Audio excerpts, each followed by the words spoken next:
Welcome to The Empowerment Show, a podcast designed to empower women like you to take control of your lives, make informed decisions, and redefine success on your own terms, beyond the noise of influencer culture.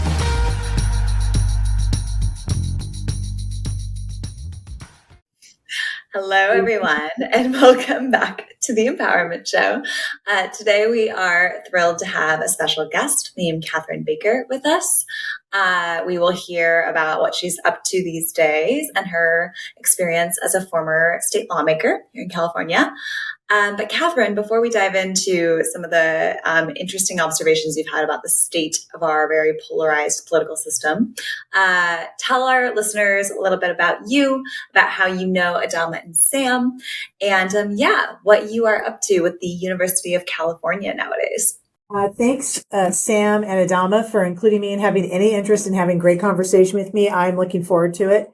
I think I've known you both for about 10 years, a little over 10 years. We were just reminiscing with Adama when I first asked, hi, do you remember our first conversation? But so I am Catharine Baker, longtime Californian, and been involved in public service and public policy for over 25 years.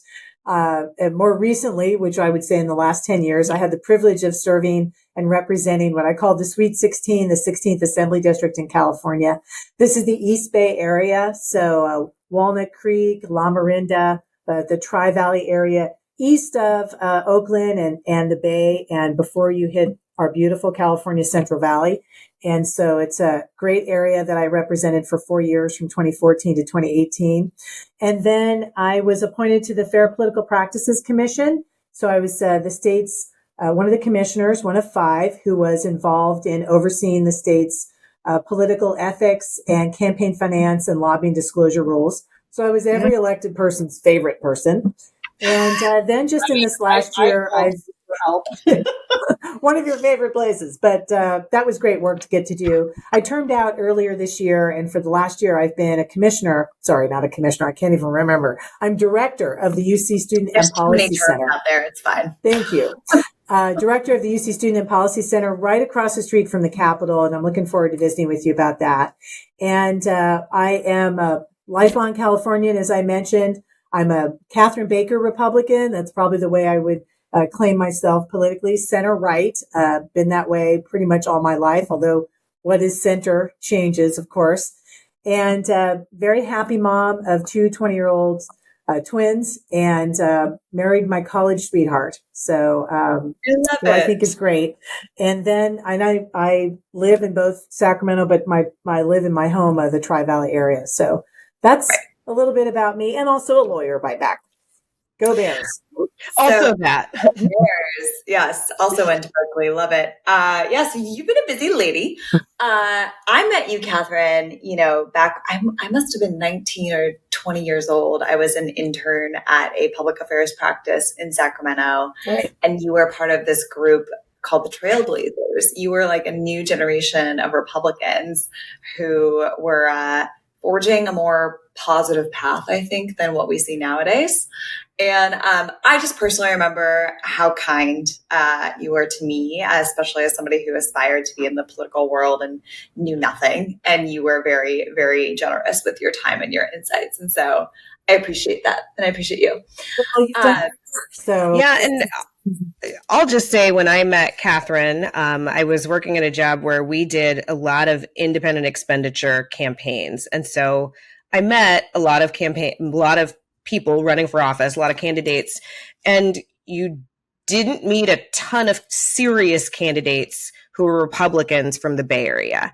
And I remembered meeting her, and I remember all of us afterwards sat around, and we all were like, well, we're going to go all in for her. She's a fantastic candidate, former attorney, really understood the district, knew how to talk about it. And this was at a time when things were changing really rapidly. We had,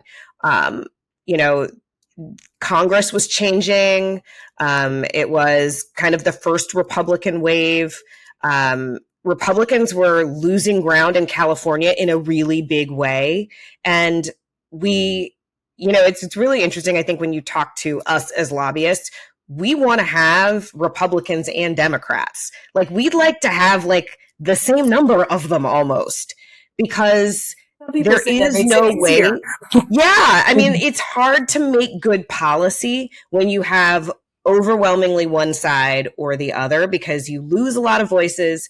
And then even the voices within that one party that have the supermajority, they get really clannish, they get really loud, and you end up with more divisions across one party. And you can see this anywhere. You can see it in Florida, Texas, California. It happens all the time. So I just remember what a great candidate for California that Catharine was. And so I just wanted to add that as we kind of start this conversation with her, because she was a special candidate and she's a special guest, and it's really cool to have you today. Well, I'll add to that 1 second and just on the phone. I was cruising down the freeway, the Bay Area, one of the many, in my minivan from one meeting to the other, and someone said, well, if you want to know about this, that, or the other, you need to call Adama. And the very next phone call was you. So I was driving along and so appreciated that. So, and that was a little over 10 years ago. Anyway, Crazy. Decade goes by fast. Yeah. Sam, what were you going to say? As I say, Catharine actually represented and lives in the area that I graduated high school from. Oh, wow. Right. Yeah. Which is also where I met my now ex-husband. And when I met Catharine and she had just been elected, her chief of staff was dating and is now married to my ex-husband. And as we so basically family. Wow. And as I've said on this podcast, I think like our first or second episode, the best thing my ex-husband ever did was get us a wife.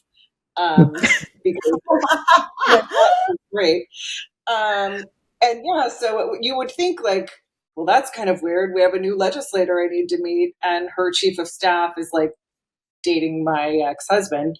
But no, Nanette and Catharine, I think, especially you, Catharine, are not just like what I would call girls, but just uniquely welcoming, thoughtful people in the community. And one of the things, even in between Assembly and FPPC and your role now with UCs, I constantly see you out with like a group of young women or up and coming women. And I just think you have always been so generous with your time, both in an official and a personal and a professional development capacity. And so before we get any deeper, one, just because it's funny and I'm here for the comedic relief, but also because, because you're related.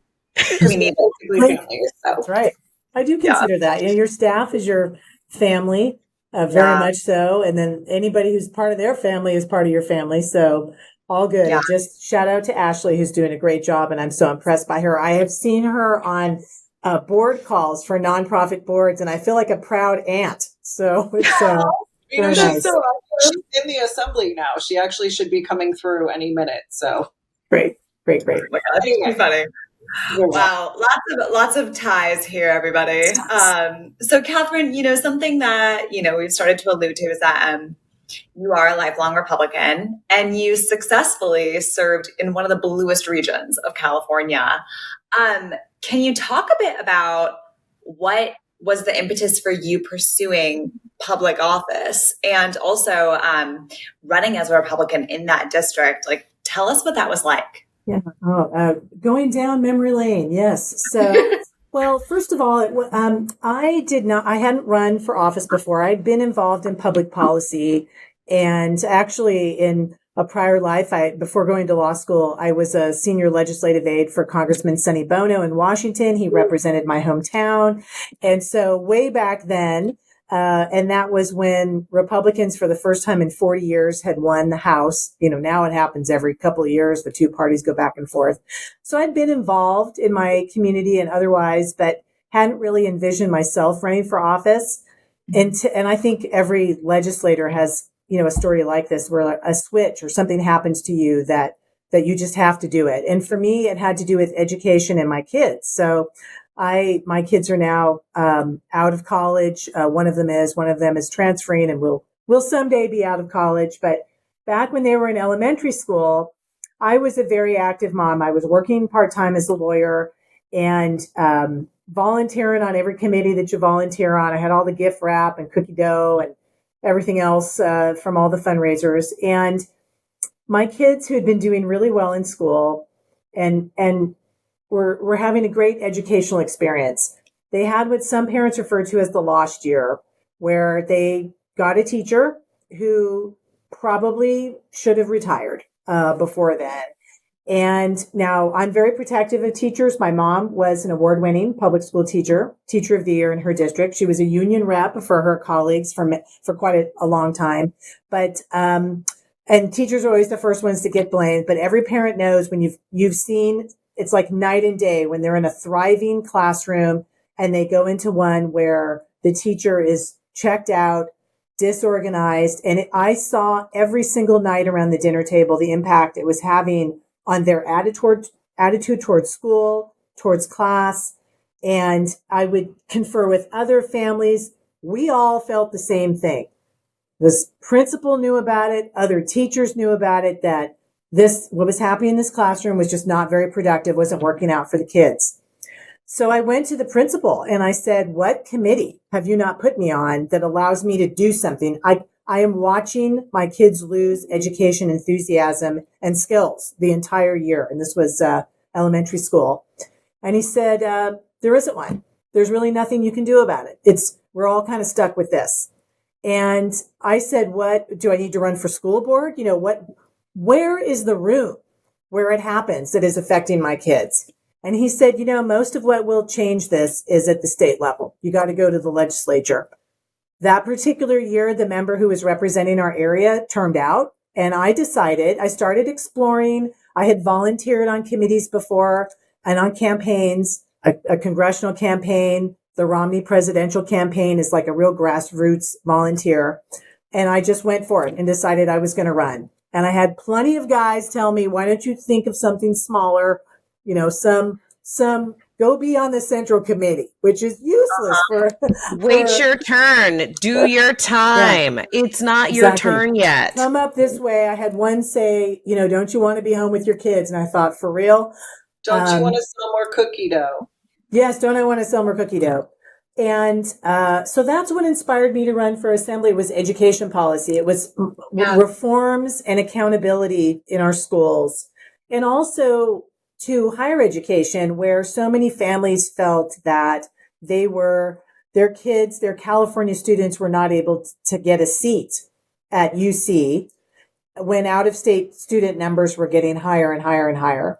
Oh, totally. And so I ran for assembly, and it was the most expensive assembly race, not only that year, but in history. And I'd flipped a seat from one party to the other. The first time that had happened in the Bay Area in over 30 years. And one of the candidates I ran against was the head of the CTA's political committee for the entire state of California, a well-known local mayor. We actually ended up working together on a lot of things. He's a good guy. Also worked for the other two candidates were also well-known local elected men, one whom became and continues to be a very close friend and professional colleague, a former senator who's termed out, fortunately, who won a Senate after I beat him in that assembly race. But that was what I did. That's why I ran originally. And I know many other candidates have their own story, but for me, it was ultimately my family and the other families that were affected by this and wanting to get in the room where it happens. Cue the Hamilton music. Love it. You have huge Hamilton fans here. You just said something really interesting that I feel like we just don't hear anymore from people serving in elected office. And you said he is a good man. And your brand was really around like civility and bridge building and being able to compromise and come to mutual agreements on things that benefited everybody. What informed that approach? Because that is very unique nowadays. And my God, we need so much more of it. So I'm curious just where that came from. Yeah, it wasn't anything. It's just I ran to get something done. And I didn't run to be a member of a caucus. I had been a volunteer on a central committee, so I knew how that, kind of what that was like. As I said, I volunteered on partisan races before. But that wasn't why I ran. If I was going to go to the legislature, I wanted to get things done. And yes, I was in the minority party, but I wasn't particularly interested. If you had a good idea, it didn't matter to me that you were a Democrat, that you were maybe a far left Democrat or you were a mod Dem.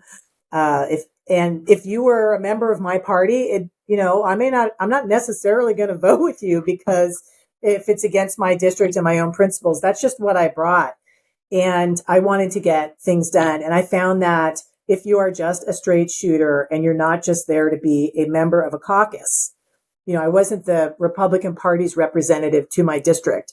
It was the other way around. I think you get much more done. You get more balanced policies because they have more viewpoints. I think they're longer lasting. They're more effective, and you can see more progress. And that's what I wanted to do. I wasn't there to be a spit out of my press releases the same talking points that any other member could have done. Well, I think, Catherine, that was embodied by the fact that even though you ran because of a specific policy area that was impacting your family, you really were a person that those of us working on a variety of issues would go to in spite of being in the minority party. I mean, I was in your office any number of times, and you really were in play from a leadership perspective on like technology and privacy issues, given the district and what was going on the time, and that they were complex and difficult, and people really wanted to address them in a very sort of superficial partisan way. And it just wasn't that simple, right? So I think you sort of became known to a lot of lobbyists and folks in the community for that issue just by being fair and responsive and thoughtful in your approach, which was unusual on that issue at the time. And I feel like for the next, I don't know, forever, all of us who deal with those issues are like, man, we needed, can we get a Catherine Baker from somewhere, anywhere? Yeah. Well, and you made all the caucuses better too. You made the women's caucus better. You made the Republican caucus better and more relevant, which was really critical, frankly. Thank you. I'm very appreciative. I think move along, but yes, I will say. Just thinking up with the compliments. I'm grateful. It is humbling, but I love the work. And that's just the style that I wanted to have, which these are people, right? These are relationships are people. And we see folks on their social media posts. We see them on television, and we see them, whether it's local TV or broadcast or network, whatever, and on the internet, and they're real human beings. And they also, just like me, in fact, this kicked in with me as well. I represented 500,000 people, and I was the only person in the assembly who is representing that district.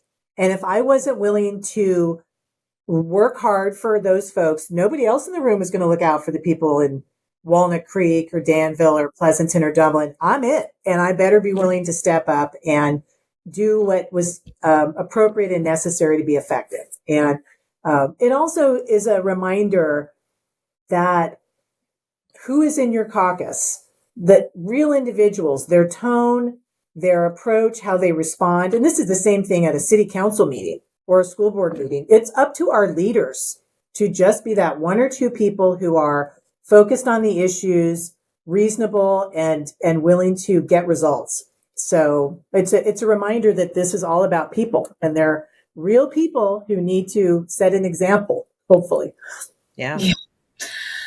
Speaking of effective, there are certain people who are taking certain retaliatory actions to be effective against, the tides that are turning our political system.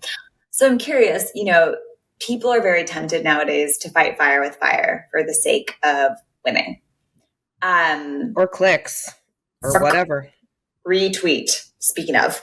I'm curious for your thoughts, Catherine, on this conundrum right now where, we are seeing certain individuals in our leadership fight fire with fire. Yeah. And, the other thing about that is it's not new, right? So how did you kind of navigate that, because you've got Republicans or Democrats, whoever, who would be out saying a thing, right?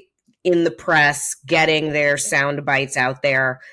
But like when you're in caucus and when you're on the floor and when you're having those, one-on-one conversations about rules and how things are going to actually move and where votes are actually going to be, how different is it? Because when the cameras aren't there, how was it working with your colleagues on the same side and across the aisle? Because the posturing is on both sides, It is. But a lot of kind of different points there, but I think I get a sense of getting, I can say that sometimes, well, early on in a relationship, when people are getting to know you as a new elected person, that's when you find out how somebody's going to act. So there was foreign politicians, I'm a civilian now, love to tell stories. So I'll give you a story. In my first term, there was raising the minimum age for tobacco. And tobacco was the largest financial contributor to Republicans nationally and quite possibly in the state of California. And I was a traditional and remain a traditional fiscal conservative. I had already voted against increasing tobacco taxes, but I was going to vote for increasing the minimum age to 21. I thought, you know what, if I don't want my kids doing this, even when they're 18, why would I, want to, if I thought this was something unhealthy and destructive to them, why would I want this to happen elsewhere? And so before the vote happened, our caucus took a caucus pause, when you're in session and they're going to pause for caucus. So went that and then did that. This is very early in my first term. And I quickly learned that it was to ask me why I was going to vote with the other side on this. And one member of the caucus, everybody's going to remain anonymous for the innocent, to protect the innocent, was like, Catharine, we invest a lot in you to be here. You're our number one target, protect seat and all. Now we need you to vote our way. But why would we funded you? You come back with a vote for us. And I was asked to basically justify my vote. And I started to, because I was not going to back down. I was like, look, this is the way I'm voting. First of all, my district feels this way and I feel this way. So this is happening. And then another member, and I will name because they come across well here, Scott Wilk, when he was in the assembly member. He said, You know what? We're not doing this, guys. We're not going after each other. We're not going to spend our caucus meetings doing this. There's too few of us here to begin with. That's right. She's got a principled reason. It's her district. Even if she didn't have a principled reason, her vote. We are going back out there and spending our time. If you don't like the policy, vote, say why, but we're not going after Catherine Baker, one of our own, because of that. And I've always remembered that. And that's an example of how, I can't speak to what happens in the Democratic caucus. I always hear from colleagues and former colleagues, but that's an example of how those things sometimes happen. And it's up to the individuals and how they're going to be as leaders. Was I going to cave and say, okay, that's right, you guys raise a lot of money, so I guess I got to vote against my conscience? And was another colleague going to say, this is not how we're going to be as a caucus. We're going to be better than this. And I gotta tell you what, we miss Scott Wilk too. I mean, I still talk to Scott, but we miss him. Good. Yeah. Scott Wilk is another Republican, obviously, since he was in caucus with Catherine, but he's also one of the only Republicans from Los Angeles. So he would have maybe a more nuanced view on it as someone who came from another region where there weren't a lot of Republicans. I mean, if I could distill that down into answering your question, it is, again, I had to be comfortable in my own skin with my own vote. And I knew that if I'm going to get hit either way, voting yes, voting no, at least vote the way I feel is the right way that matches with my district.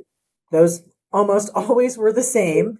And if you're going to get hit either way, at least your head on the pillow at night is comfortable because you're voting the way you believe. And then also the lesson from that for colleagues is, you know what happens? Obviously, you strong arm. We saw this happen this year with some members of the majority when they were supporting certain public measures. I'm thinking of Maggie Krell, where she really went against her leadership and some of her colleagues on an issue that mattered very much to her in public safety. And you just got to do it. But are your colleagues there standing with you saying, hold on, I'm not going to vote the same way she is, but we're not going to poop all over her because she's not doing what we want. I'm trying to keep your podcast from not getting an explicit rating. So there's. We've already done that via me, so you're fine. Anyway, hopefully that kind of distills down some lessons that I got. It's about listening to, I mean, you clearly have a moral compass and, you know, like that inner voice that's telling you like, this is what I know to be true and right. And so. Mm-hmm. Well, and the other really important piece I think you said is that this is how your district would vote. And that, I think, you know, for someone who is, you know, a Republican representing a very blue district or a Democrat who's trying to represent a purple or very red district, being tuned into that is so critically important. And then even more so standing up for it. Well, I think the third piece, just recognizing that people are different, communities and constituencies are different, and making room for differences even in the same party. And I think we struggle with that right now as like a broader political climate. If you disagree with me, even in my own caucus, then, you know, go jump off a bridge. And that's a challenge. I mean, that creates way more problems than it solves, both in caucuses and beyond that, certainly. Well, this was at a time when we had, there wasn't a supermajority. So, not on every issue, but on some issues. That first time I was elected, Republicans were on the upswing for the first time in 20 years in California. They picked up 5 assembly seats, just assembly seats. And I believe they picked up some in the Senate. And so things were changing. And that was the first time in an off cycle you'd seen that happen. I guess what I'm saying is now it is, you have a very large supermajority. There's more people on the spectrum that political spectrum that you have to please, right? And you don't need to talk to the other side. I don't know that they needed my vote for this 21 age minimum. I can't quite remember on that one, but I was going to do it anyway. And so it is also being very grounded in your district. You know, when I first was elected after these early conversations we had over 10 years ago, that whole concept of being a target swing seat, believe it or not, was brand new to me. Totally green behind the ears on that one. I mean, I knew I was going to have to get elected every cycle and I was going to have to work my tail off. And I had a district that had a higher Democratic registration than Republican. But I remember being interviewed and it was a headline in the Mercury News or the Bay Area News Group, target on her back. Like this 3 days after you're like, I was elected. No. And that was a huge impact those first probably 6 weeks when I was in the legislature, because I saw that there were folks who are basically, and for the whole time I was there, you have those extra obstacles, which is really BS, right? This good bill's going to die because it's a target. The stories I could tell about being a target and how you go past those. You're absolutely right. If you've got to be grounded in your district if you want to have the privilege of serving, and you can't play the party politics. Anyway, sermon number 2 or 3 there. Sorry.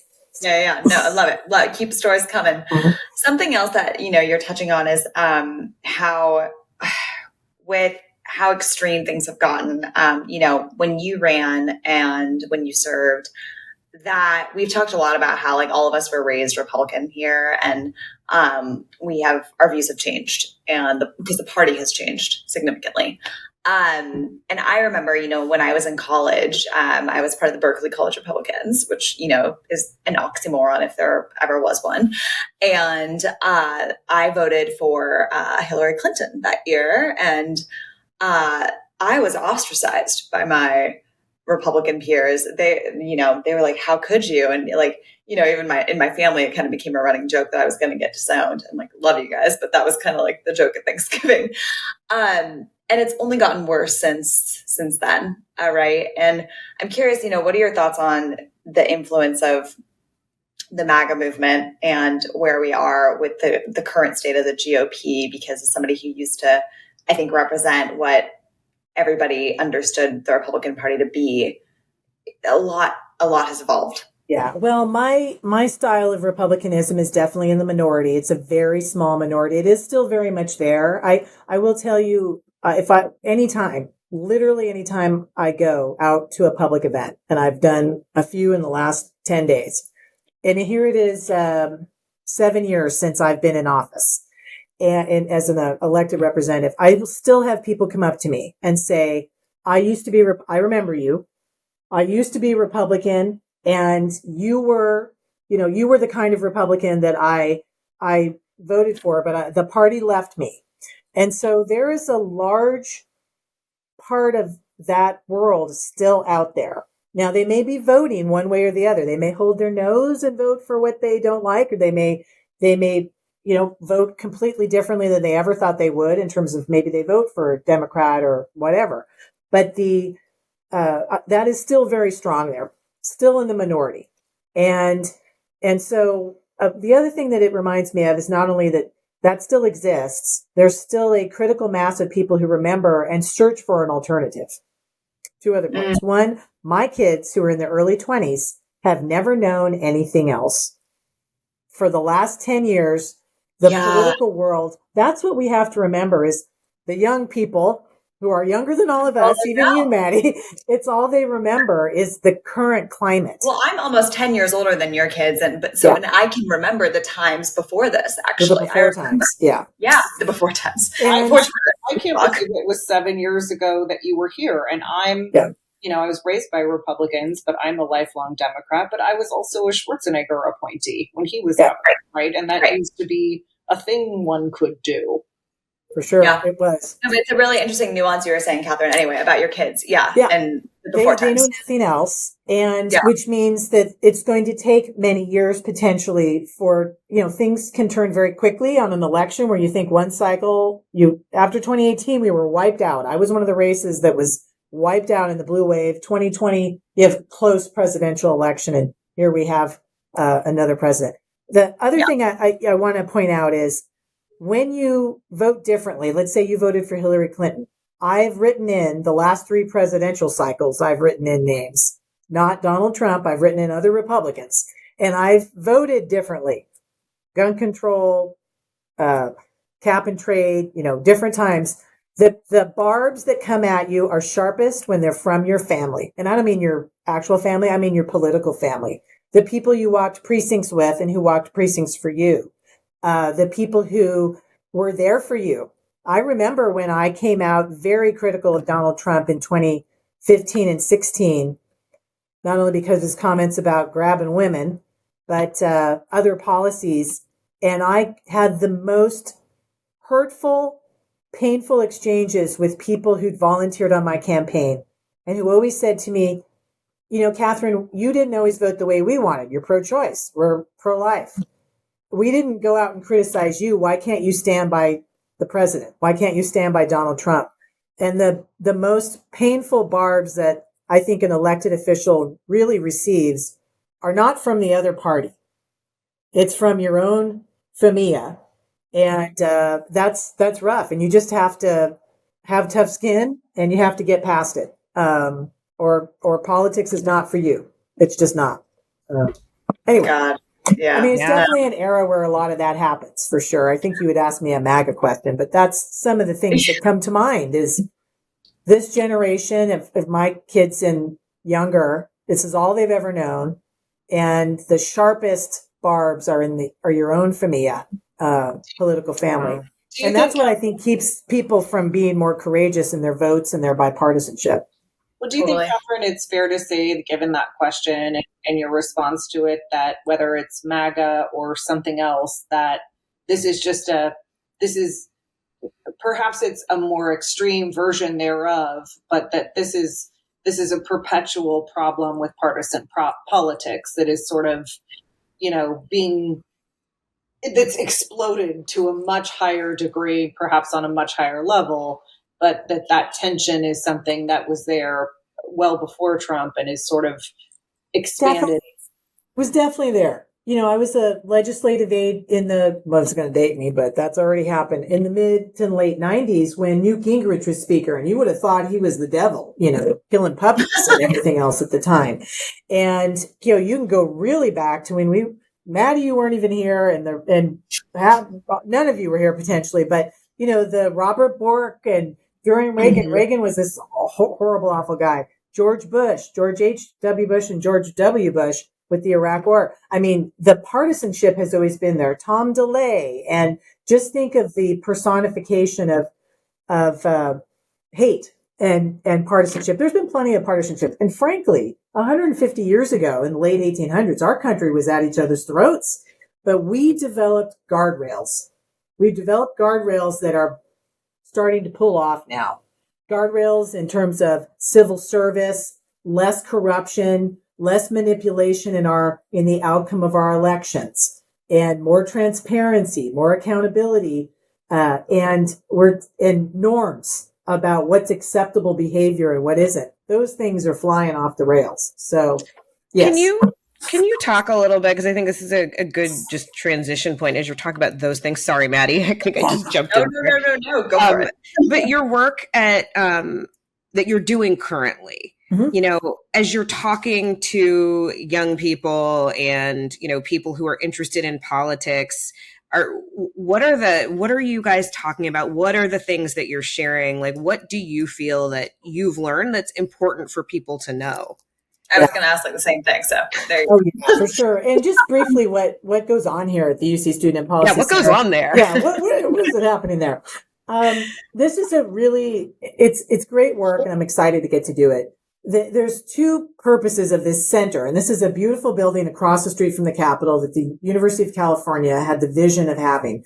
It's a place, first of all, where the university can meet its public service mission to government, which is we do research, we innovate ideas.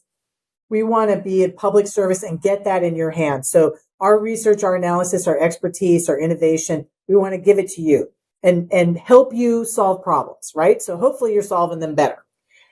And so I kind of see that as the front door where we're exchanging information. The other is we just want to create a public square where there is debate, there is exploration and conversation happening, sometimes small groups, sometimes 200 people, and on all types of issues so that people are having a good conversation about the problems that face us and go back out into the world and are better. They're not, it's the opposite, the antidote to social media. That's what's happening here. Students are a part of it. We have student interns here, graduate and undergraduate. They're on panels, they ask questions, but the broader UC community. And you are welcome to come in the center. I know, Sam, I think I've seen you here. I was going to say, I think one of the most recent times I saw you, I was on a panel there on technology issues, on artificial intelligence. Absolutely. And so this is part of how I'm hoping we are trying to be the antidote to what also is pulling us in the wrong direction, whether it's social media, the ability the rage and outrage, the performative politics. Performative politics is not going to work at this center because somebody's going to ask a follow-up question where we're going to be careful about, hey, if you're just going to come and do a performance, guess what? A non-performer is going to be on the other side of that panel and you're going to have to balance it out.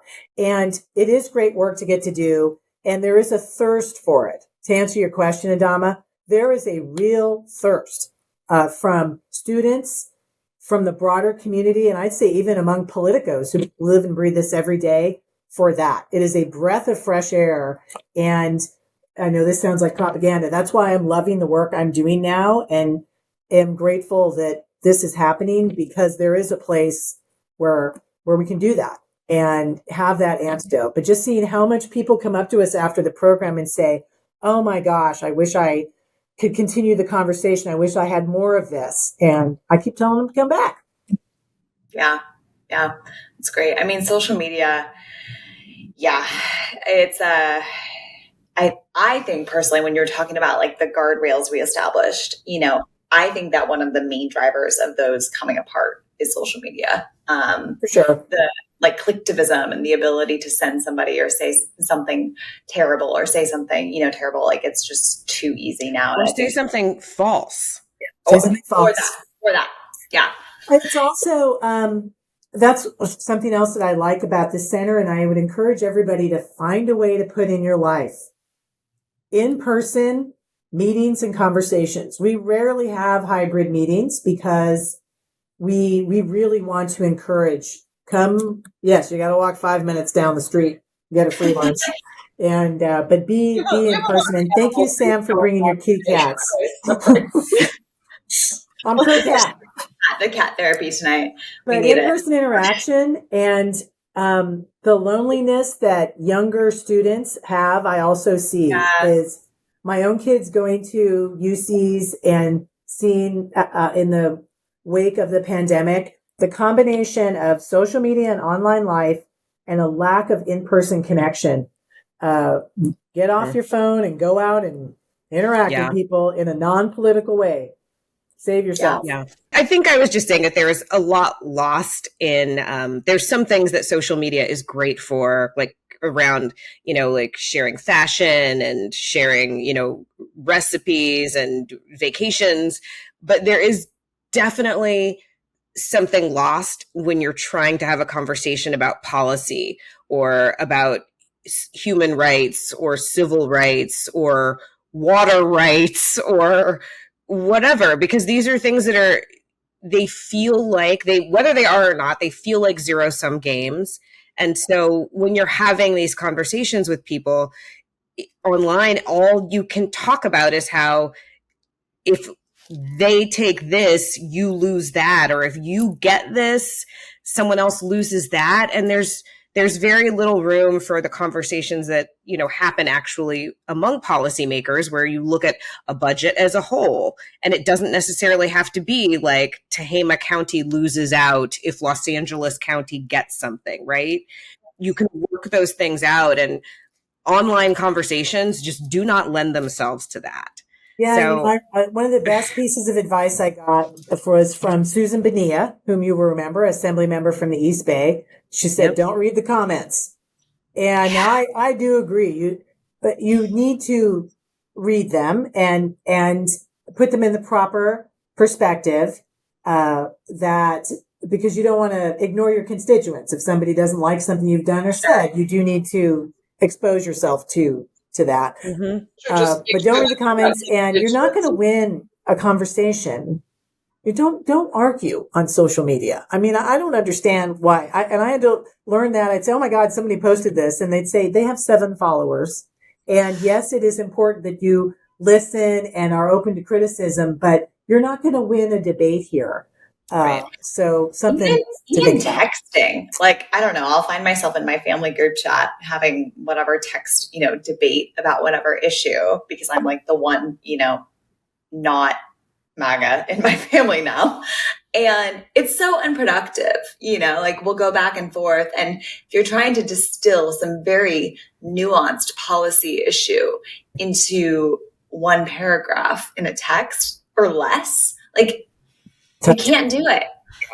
This is why you convene people. I think even though more than that, Catherine, on the social media point, and we talked about this when you were in the legislature, and social media commentary and political coverage on social media and bots was sort of a new thing, right? And like, there is a big question of, is this even my constituent? Is this a bot farm in China or Russia? Is this a paid media campaign to just have a bunch of fake sock puppet accounts to manipulate me? So there's a question of like, is this even a real human being who also lives in my district?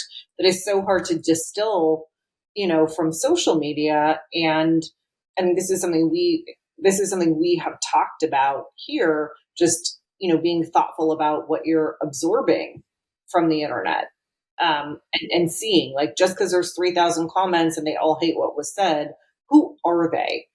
Are they had 101.25? Like, that is an excellent point. It's not the real world in many ways. Let's say it's a real person. It's not a real conversation. First of all, it's not even a real human interaction. And it's probably not a real person.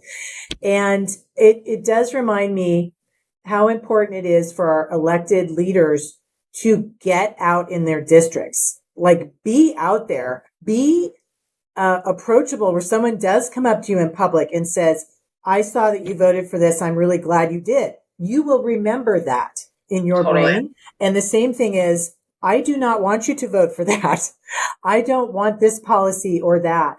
If you're unwilling to go out in your own community and spend a lot of time exposed in an unscripted way, whether it's town halls, which I did dozens of, bipartisan ones, by the way, or just going to community events that are apolitical, the crab feed, the pet adoption experience. You're a much better member and a much better person as a leader if you are interacting with your community, because you will remember the feedback that people give you, and you'll take it to you when you're sitting across from Sam or Adama or the governor or somebody else talking about legislation. Anyway, a little bit of tidbit I want us to remember for our elected officials out there. Get out in your district in ways that are unscripted. I love that. Well, speaking of someone who is currently getting out of his district, the governor of California is all over the place right now. He was debating. He's been debating folks. I mean, he did an interview I want to say it was like over a year ago now with Sean Hannity, where he sat down with him, and it was a really long interview. And out of it, Sean Hannity was like, "Yeah, this guy's real good," because I think there's, especially for some of the journalists who, on the right and the left, they kind of have like an inch deep, but like a mile wide, right? And then they sit down with someone like Gavin Newsom, who some of us have been watching Gavin Newsom for a really long time, and we know exactly who this person is, right? We have been watching him since he was a young mayor in San Francisco, and watched him kind of move through that. He had personal challenges. He bounced back in a way that, frankly, I'm just going to be real, only white men can. Let's just be honest about that. But he did. He bounced back, and then he was the lieutenant governor, and now he's governor, and he obviously has sights set higher. And I think it's really interesting because he is taking on like the administration in a lot of interesting ways over the stuff in Los Angeles, right? Like deploying the National Guard, talking about FEMA. I mean, he has now got the redistricting, the Prop 50 that he's doing. As an attorney and as a former legislator, kind of how do you look at this? Like all of these things, because it feels like it's setting up this very much California versus the federal government. Yeah. But yeah, so a couple things come to mind. The first is that I will say, and I would say this of a Republican governor in a state who is doing the same thing. I do want you to focus on our state, because governing a state as large as ours with the challenges we have takes sustained focus, and not announcement. I signed the bill. I move on now. I'm not working on execution or what are the metrics of moving the needle on issues that matter. So that is a precaution that I would say to anyone who's going to do what he's doing right now, which is, you do have a major state that can go south and is in many ways. But interesting thing, and this is totally unscientific, but over Labor Day, I did some traveling with my son down to LA and then the Coachella Valley. And my son and I went to the Getty, and then I visited with a cousin in the Coachella Valley. Why am I telling you this? Because I interacted with people who don't live and breathe this every day. They're not the four of us, right? Oh, those exist? Yes, they do. And so we went to the Getty. So nice. I'd never been there. We're visiting with a docent, and a docent asked something about how, I know why. They said, our governor has a connection with the Getty. In the back of my mind, I'm like, yeah, I didn't tell her I was a politician or anything like that. She said, yeah. And she says, I don't normally really like him that much, but lately I like what he's doing. He's getting out there. He's fighting. And so this is someone who's an art docent. Politics is not in her blood, right? I mean, she's definitely not supporting the national Republican agenda or otherwise, but so I was like, well, that's interesting. And my son said the same thing after. He's like, it's interesting how she raised that. By the way, when you're on holiday going to the museum, I don't want to talk politics. Don't ask me who I'm voting for anything. Just talk to me about the art. But she mentioned that. And she says, it's just how he seems to got a verve to him. And then my cousin, who's also apolitical, he's definitely independent, doesn't go with either party. And out of nowhere, he's just sort of talking about, I usually can't stand him, but man, lately he has been fighting. And it makes me, I kind of like what he's doing. I didn't bring it up, and it came up somehow in conversation. So in 24 hours, two people from two different walks of life, two different regions of California, both said, I normally do not like him. I could do without him, but lately he's registering on my radar. Maybe that's what is happening with the governor. You've seen his approval rating go up. So maybe whether it's a fight with Trump or California versus Trump or Newsom versus Trump or whatever it is paying some dividends for him at the moment. What's really interesting about this to me, though, is that, because I'm hearing a lot of that from my peer group too. I'm the one friend in my peers who's political, and everybody else is like, "Shut up, Maddie." But all my friends have voluntarily said similar things about Newsom. And what strikes me about that, though, is that they would not, were it not for the fact that they are chronically online, as we all are, and are seeing the social media campaigns and ads that his team is pushing out there. They didn't randomly hear Newsom announce some new policy, or give a stump speech, or read a press release on his website. No, they're online, they're on social, and so they're seeing what his team is putting out there, and they're like, "Oh, you're actually taking a stance against all this other madness," and they like it. They do. I don't know what it means for governing California. Well, here's what I think is so interesting.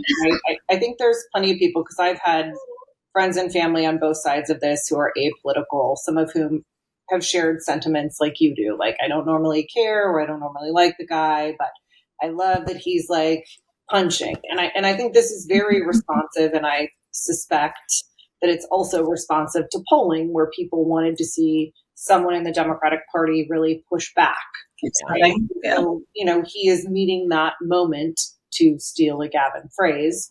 Still a Newsom phrase, yes. Yes, indeed. And so he is. But there is the challenge of, we are still a very large state with quite a lot of challenges that is actually under direct attack beyond press releases from the federal government. And it does mean that it is even more incumbent upon our legislature to make sure that the housekeeping of keeping the state running is happening as it should. And I think, something we don't talk about a lot, above and beyond the optics of a governor who is really taking a fight to the national stage that a lot of people believe needs to be there, and are excited about or angry about, but have very strong feelings about. It sort of leaves this leadership void in which we need our legislature to step up. And I think a lot of the conversation that we've had here over the last hour or so about partisanship and sort of internal political games, that becomes more evident because more people have to step up to do more for the greater good, right? So if you're going to make room for the governor of the largest state in the nation to punch back, whether you agree with him or not, then someone else also has to jump up to make sure, that the bills are paid, that the right policies are landing on his desk, that the politics are checked.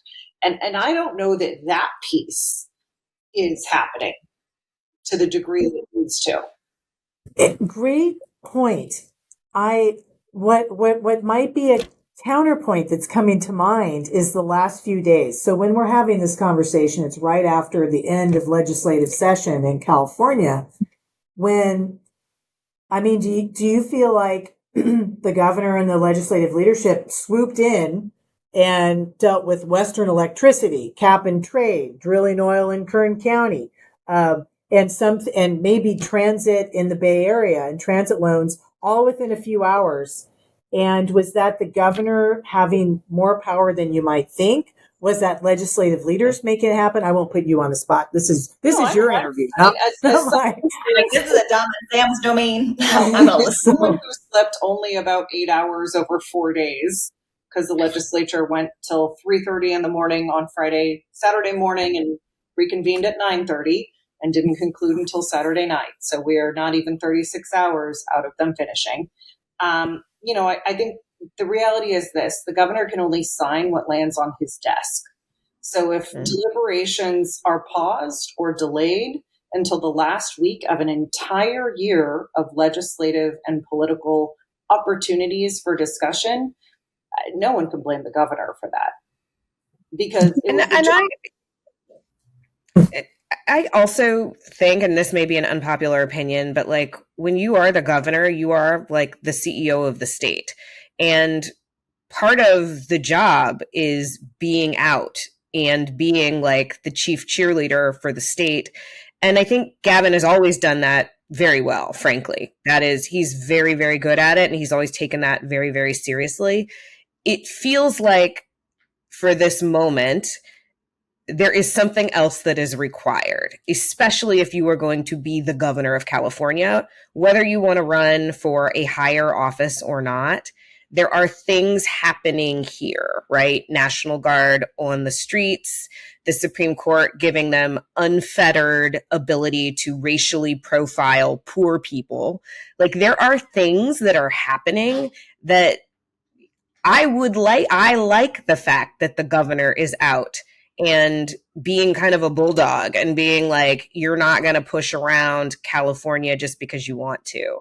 So I do feel like there's something in this, like we can, putting aside whatever Gavin's next, aspirations may be. I think this is what we need from the governor of California. And I think that is what people are responding to. And because I've heard this from people who are here in New York, and I've heard it from people who live in other states. They're like, wow, your governor is like real, because people still think I'm like from California because I like am. But people are like, wow, your governor is like really doing it right now. And I'm like, yeah, he really is. Yeah, because I don't know that we've needed this version of the governor or a governor really before like we do now. And that could just be my feelings on it, right? Like I know there's a lot of Republicans who are like, I wish this guy would shut the fuck up. Like, Jerry Brown was Trump won, and he was a governor who remained focused on California for That's right. If you talk to Jerry Brown in that first term, there were like 3 things he was going to talk about, and he drilled down on those constantly. And also got it done. And that's right. So there is an alternative. And turn the state around monetarily. Yeah. But I will say to that something really that I think people outside of this very particular political community wouldn't know. Of course, COVID happened in between there. And during COVID and from the transition from Brown to Newsom, we not only did the demographics and the partisanship of the legislature changed significantly. We have a fundamentally different disposition of legislators and the type of legislators and the type of Democrats and the type of Republicans. But we also lost a very significant amount of tenured, long-term historical staff and experts here in California. They retired. A lot of them passed away, especially the older ones. And a lot of people that would have sort of, and I think I was talking to Adam and Maddie about this recently, but I had a colleague when I first started in politics who said to me, was so enthusiastic. I was in my 20s. I'm going to work in the legislature. I'm going to do these really great things. And he said, Samantha, there's a lot of people with great ideas and who want to be in the press. But the thing that is most important that you can do is prevent people from doing really harmful, bad, or stupid things. And if all you do is understand what's happening and understand how to keep people safe from very bad ideas, that is a lot and that is enough. And we've lost a lot of those people. So to your earlier comment about just the broader societal political guardrails, we've just lost a lot of the people. I think here, at least after COVID and with partisanship changes and other things, that we're really there to just make sure that the community was well staffed and understood the implications of their behavior. And right now, I don't think that we have a legislature that has a body of institutional knowledge to, and that's not to say there aren't really exceptional people there still who I know are very, very exhausted this week. But we need more of them. We need more people in public service. We need them with better support, better training, because it never can be one person. It can never be the governor. And if you have a scenario like right now where the governor has to be front facing, you can't just have 4 or 5 people in both houses making all the choices. You No, need no, it's not. You just won't have very balanced, long-term good solutions, no matter how hard they're working. That's an excellent point. I love that point, Sam, because it does remind me that some of the time that I was in the legislature, and even now as people talk and they choose, are they going to be performative members? Do they want to be in leadership? One of the things that makes you an effective member is making some bills less bad and working constructively to find a way to do that. That might sound like, oh, that's not very ambitious. Well, guess what? If you can make legislation better, you are doing it. Some of my funnest stories about rolling a chair here or killing a bill on the assembly floor as a member of the minority are the ultimate result was I made a bill less bad, and it dramatically so. And it's why members should be willing. If it's a Democratic bill that's bad and you're a Republican and you have a suggestion or an idea to make it better, it's okay to say that, even though it's their bill and it might make it pass. And gosh, if the Democratic colleagues, I think Mike Gatto used to say this, if a Republican bill got all the way out of an Assembly policy committee, he was going to let it get past appropriations because they made it through the policy committee and, at least give it a vote. The hard work got done, man. Far. Yeah, you almost deserve it. I agree. You deserve it, Mike Gatto's still on Twitter on X talking a lot these days, and I feel like he'd be considered a very moderate, close. Yeah, I miss Mike Gatto. Yeah, but he was right about that as appropriations chair. It's if a Republican bill. I always believe if I'll listen to any good idea. If you got a good idea, it doesn't really matter to me who it came from. Let's talk about the good idea. And that I'm trying to bring us around to something positive, ladies, because that is a way in which you can be doing good in legislation and government. Right now we're seeing, the fight at the national level. We're seeing what it's yielding for Newsom, but for real everyday legislation and affecting Californians, that's what you need more of. Yeah. Well, Catherine, this has been awesome. I want to do a little bit of rapid fire to end the conversation. Okay, yeah. Lightning round. Don't monologue. Catherine Baker, stop monologuing. Okay. So you signed, I think, 16 bills into law, right? Well, I authored them. I know the Governor Brown had to sign them, but yes. Governor Brown signed them, authored them, misspoke. But which is ironic, by the way, because 16th district, right? Abraham Lincoln was the 16th president. My daughter's goalkeeper jersey was 16. Number. Sweet 16. That's right. Okay. So the bills that you authored, of all those, what are you most proud of? You get asked this all the time. One that I'm very, very proud of, had many great fights and stories in it. It has yielded terrific results, is increasing in-state student seats at the University of California for California residents. And changing the criteria so that an out-of-state student had to meet or exceed the same criteria as a California resident, because they had under different administration, and the university has dramatically changed and has made historic gains in in-state representation. But it started, I believe, with this bill. It was a bipartisan bill. It originally died in committee when a Democrat who I was going to work with wouldn't let me co-author. When you're in committee and it's up for hearing and you're like, well, that's a brilliant idea. I'd love to co-author your bill. No, thanks. How often does that happen? Well, the other Democrats on the committee were texting me and saying, that's BS. We're going to help you kill this bill today. And so it died in committee. He had to come back to me a couple of days later and say, I'm sorry. Would you please co-author my bill before the deadline? Know how I'm not using names because that's not necessary. No names necessary. No name necessary. And that passed. Yeah, you're going to look it up. I know.